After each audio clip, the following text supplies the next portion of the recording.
네, 여러분 반갑습니다. 다문화 이해 과목을 맡게 된 김희옥 교수입니다. 네, 오늘은 일주 1차시고요. 일주 2차시에서는 다문화 사회의 정의와 특징에 대해서 학습하고자 합니다. 서로 다른 문화가 공존하는 사회를 이해하고 건강한 다문화 시민 역량을 키워가는 첫 번째 강의가 되겠습니다. 네, 다음은 본 강의를 소개해 드리겠는데요. 본 강좌 다문화 이해는 급변하는 한국 사회의 다문화적 현상을 학문적으로 탐구하는 시간이 되겠고요. 또 실생활 속에서 문화적 다양성을 존중하는 태도를 함양하기 위해서 개설된 교양 과목입니다. 이 강의를 통해서 수강생들은 다문화 사회를 바라보는 균형 잡힌 시각을 가지실 수 있겠습니다.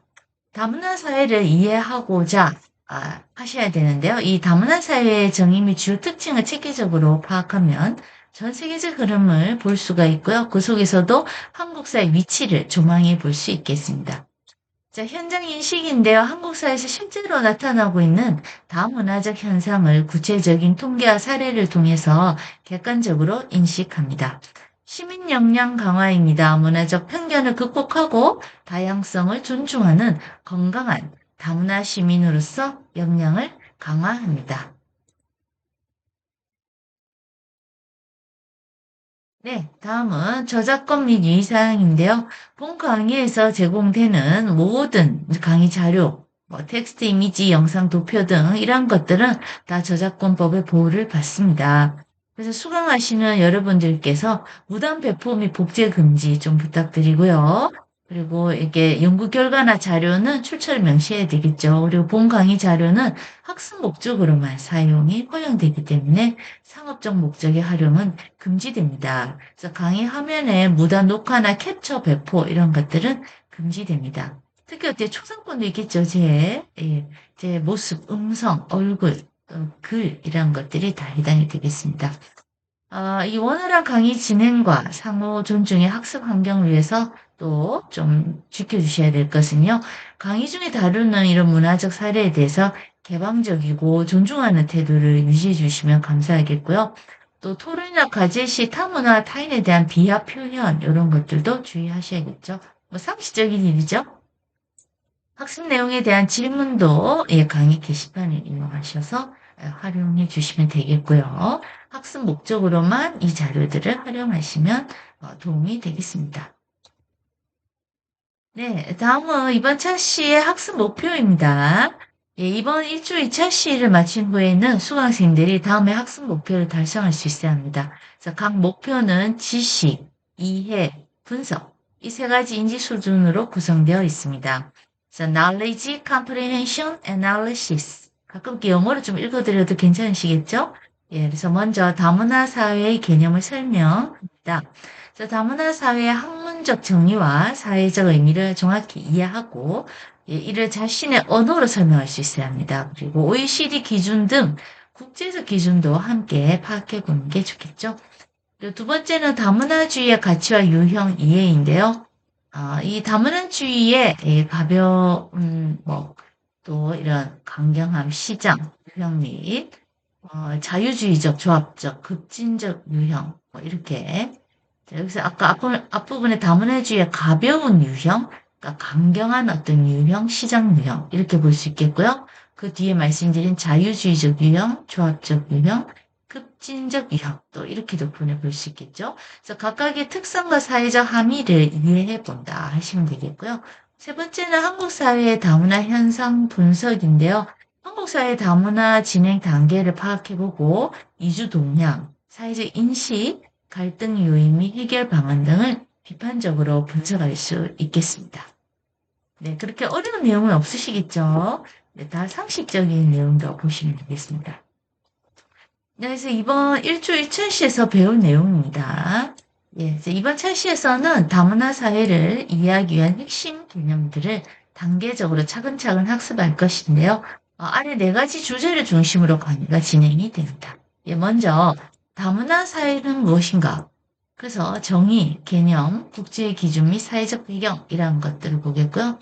두 번째는 다문화주의의 다양한 시각 존재하겠죠. 그래서 강도별로, 이념별로 이런 유형을 분류해 보고요. 각각의 특성을 보겠습니다. 한국의 다문화 진행 단계입니다. 그래서 도입기부터 정착기까지 4단계의 모델이 있는데요. 이게 무엇인지 하나하나 살펴보고요. 다음은 인식과 갈등의 해결 전략입니다. 그래서 편견을 가지고 계신 분들 많이 계실 수 있고요. 또 의식적으로, 제도적으로 어떻게 해결할 것인가. 그런 것들을 차근차근 살펴보는 시간이 되겠습니다. 그래서 개념을 정립하는 시기라고 생각하시면 되겠습니다. 일주일 첼시에서는 외울 건 하나도 없어요. 그냥 이해만 한다 이렇게 생각하시면 돼요. 편안하게 들어주시면 되겠어요. 네, 다문화 사회란 Multicultural Society라고 하는데요. 인종, 종족, 언어, 종교, 문화적으로 다원화된 여러 집단이 한 사회 안에서 공존하는 사회입니다. 자, 단순히 다양한 사람들이 모여 사는 것을 넘어서 서로 다른 문화적 배경을 가치 있게 여기고 존중하는 사회적 분위기. 이 단어 참 중요합니다. 존중. 그리고 제도적 기반이 함께 갖춰진 상태를 말합니다. 그리고 국제 기준함 OECD를 말하는데 주로 OECD 경제협력개발기구인데요. 한 사회에서 체류하는 외국인의 비중이 전체 인구의 5% 이상이 되면요. 다문화 사회로 진입했다. 이렇게 보고요. 이 기준은 단순한 수치를 넘어서 사회 제도와 문화가 다양성을 반영해야 함을 전제하고 있어요. 외국인 비율이 5% 미만이다. 다문화 도입기라고 볼 수 있고요. 외국인 비율이 5에서 10% 이상이다. 다문화 유입기 계속 들어오고 있다는 뜻이죠. 외국인 비율이 10% 이상이다. 예, 다문화 정착기라고 해서 이미 다문화 사회라고 말할 수도 있습니다. 다문화 사회의 핵심 가치는 다문화 사회는 단순한 공존을 넘어서 상호 존중과 평등을 바탕으로 하고 있습니다. 문화적 다양성의 인정과 존중, 소수 집단의 권리를 보호, 차별 없는 사회 참여 보장, 문화 간 상호 교류와 이해 증진 이런 것들이 다문화 사회의 핵심 가치라고 할 수 있겠습니다. 네, 다음은 다문화, 한국의 다문화 현 주소인데요. 네, 가끔 물을 좀 마시면서 강의를 할 테니까 좀 양해를 바랍니다.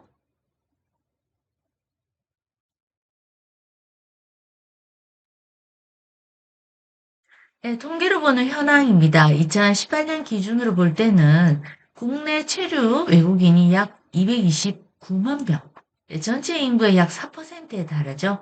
자, 이것은 OECD 기준 다문화 사회 진입 직전 단계로 최근 수년간 급격한 증가 추세를 보이고 있어요. 2018년도에 이미 229만 명이라는 거죠.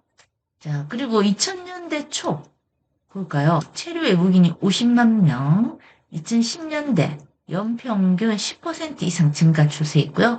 2018년도 약 229만 명, 전국 전체 인구의 약 4%, 2020년대 코로나 이후 다시 증가세 회복이 되었습니다. 자, 그래서 역사적 맥락으로 볼 때 개방과 폐쇄의 역사, 흔히 한국을 단일 민족 국가라고 하는데요. 역사적으로는 다양한 이민족을 수용해온 개방적 전통이 존재하고 있습니다. 그래서 고려시대부터 보시면요. 귀화를 장려하는 개방적 정책이 시행이 됐고요.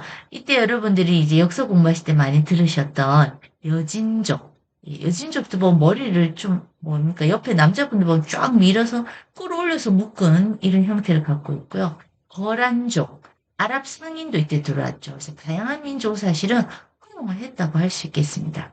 조선시대 상대적으로 폐쇄적인 민족 정체성을 강조한다. 조선시대가 오히려 폐쇄적이었고 일제강점기 이후 어때요? 단일 민족 신화가 민족주의적 저항이 그런 상징으로 강화되었어요. 그래서 저항이 꿈이십니까?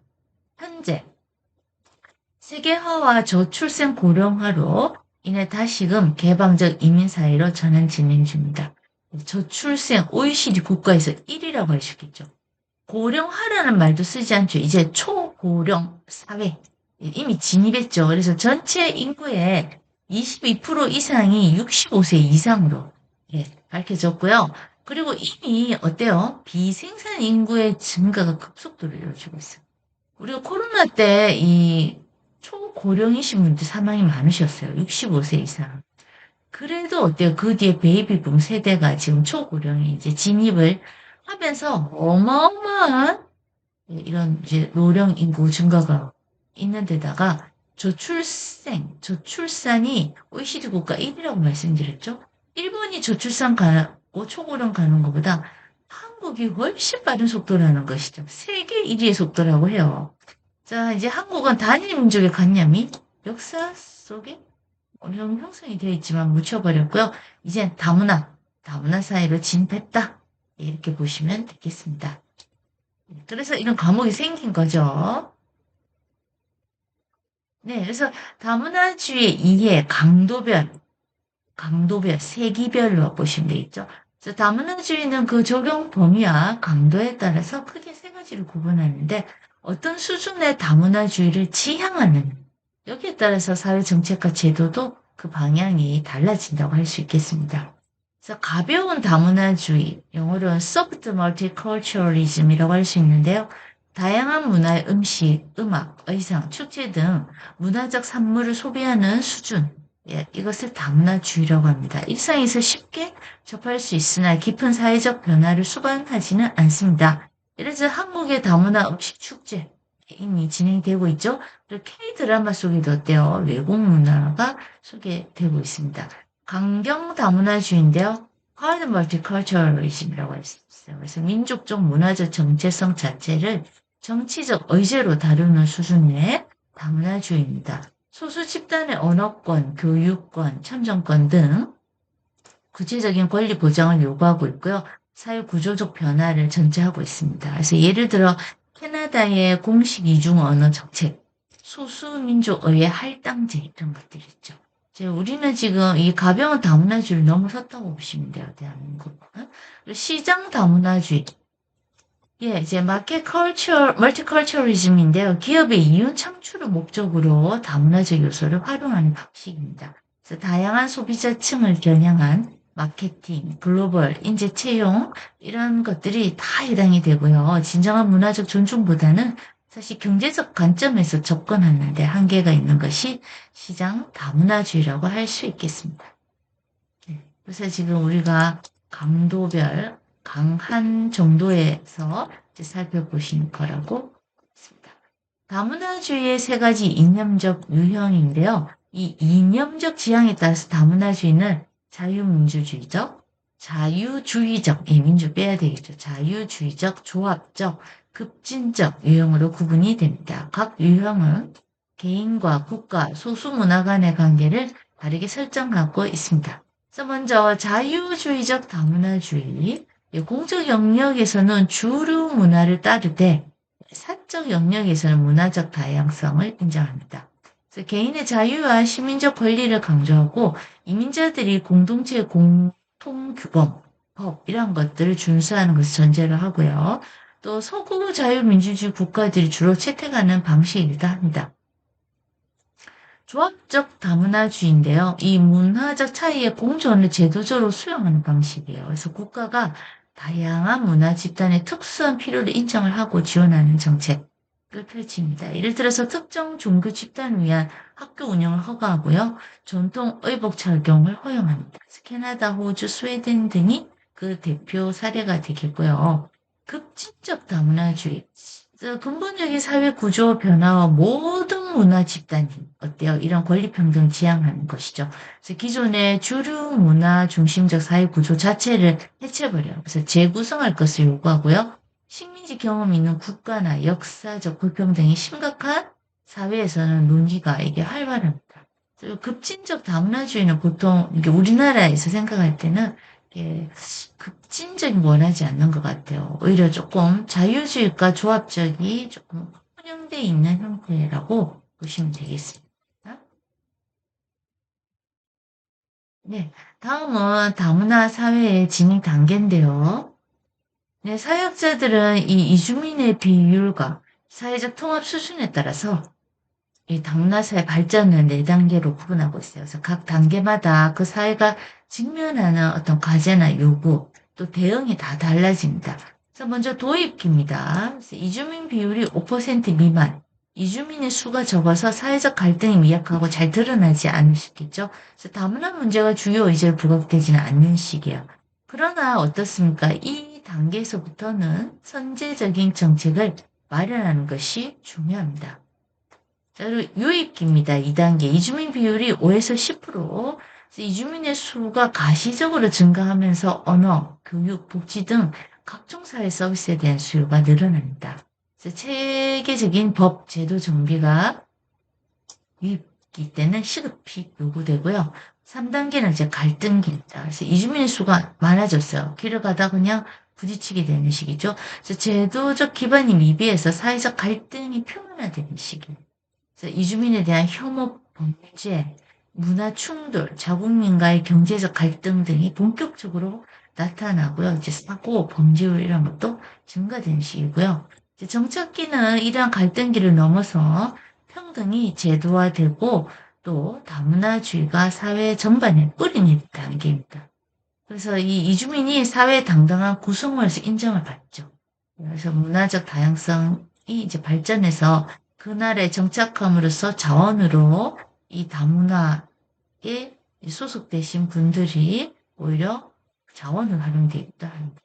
그래서 아일랜드, 캐나다 등이 대표적인 이제 나라가 되겠습니다. 네.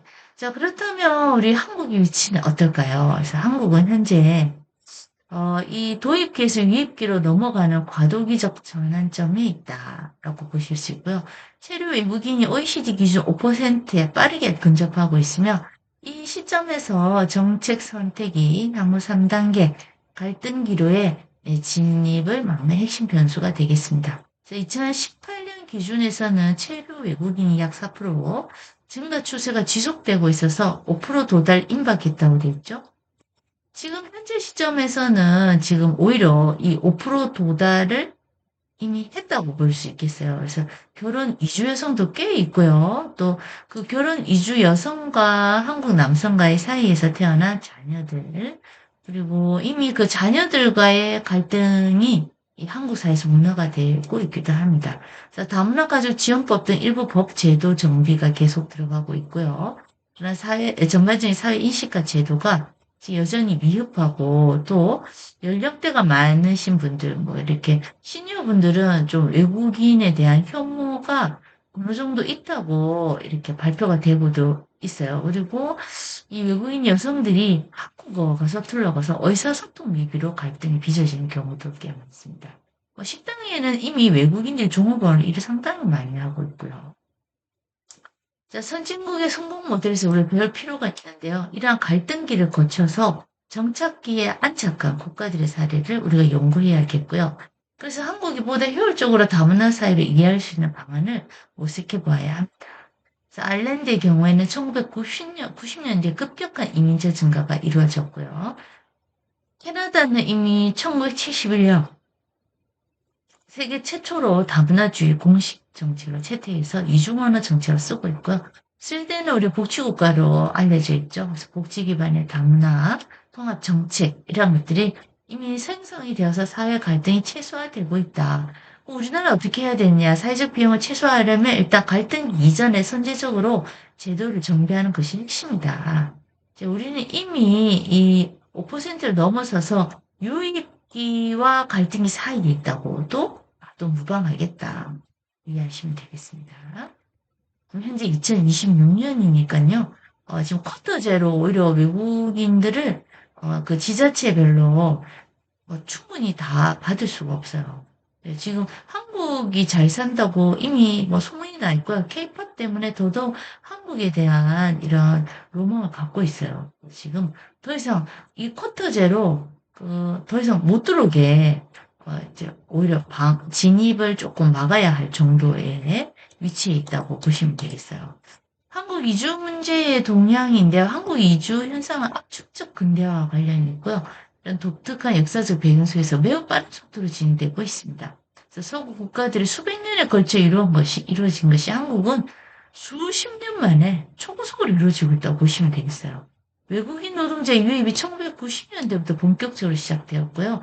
산업연수생 제도를 통해서 외국인 노동자 유입이 시작되었습니다. 특히 어때요? 한국이 이제 제조업, 건설업, 농업, 이 소위 3대 업종에서 외국인 노동력에 대한 수요가 급증하고 있습니다. 자, 그리고 결혼 이주 여성도 농촌 지역의 남성 인구가 이제 결혼을 못한 남성 인구가 많은 거죠. 그래서 국내 여성이 도시 집중 현상에 맞물리고 결혼을 여성들이 안 하려고 하죠. 그래서 1990년대 후반부터 국제 결혼이 급증하게 됐어요. 그래서 주로 동남아시아, 중국, 중앙아시아 출신의 결혼 이주 여성이 한국 농촌 사회에 정착한 현상이 뚜렷하게 나타났습니다. 그래서 이제 국적별로 보면 베트남 여성이 꽤 많고요. 중국, 또 필리핀, 미얀마, 최근에는 이 멕시코, 에스파냐 국가에서도 많이 들어오고 있고요. 일본 여성들도 많이 들어와 있습니다. 예, 농촌 지역의 다문화한데요. 결혼 이민자의 상당수가 다 농촌 지역이 좀 정착되어 있고요. 일부 농촌 지역에서는 신생아의 30% 이상이 다문화 가정 자녀인 것도 꽤 많아요.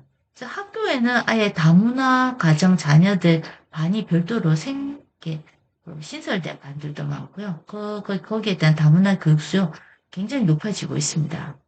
거기 다문화를 전담하는 선생님도 별도로 지금 전담하셔서 하셔야 되기 때문에 인재 양성 그 분야에서 많이 필요하고 있고요. 다문화 사회 인식 조사 결과에 의하면요. 이 아산정책연구원 조사에 따르면 한국 국민의 80% 이상이 한국 이미 다문화 사회라고 인식하고 있습니다. 그래서 다문화 사회 인식이 80.6%돼 있죠. 이미 다문화 사회다 라고 응답하고 있고요. 이민자 이후 거부감도 좀 있죠. 그래서 이민자가 이웃이 되는 것에 거부감을 느끼는 비율이 42%, 다문화 편견에 대한 보유도 63%나 되는데요. 다문화 가정에 대한 편견이 있다고 인정한 비율입니다. 연령대로 보면 이 편견이 조금 많은 데가 그 노령층에서 많이 있고요. 또 결혼 이주 여성들은 제가 그쪽에서 이제 이렇게 업무를 본 바가 있는데 그 시어머니와 결혼 이주 여성 며느리와의 갈등이 상당히 높고요. 오히려 남편과의 갈등은 거기에 비하면 아주 적은 부분이긴 해요. 특히 의사소통 문제가 가장 시급하고요. 경제적인 문제도 어려움이 많이 있습니다.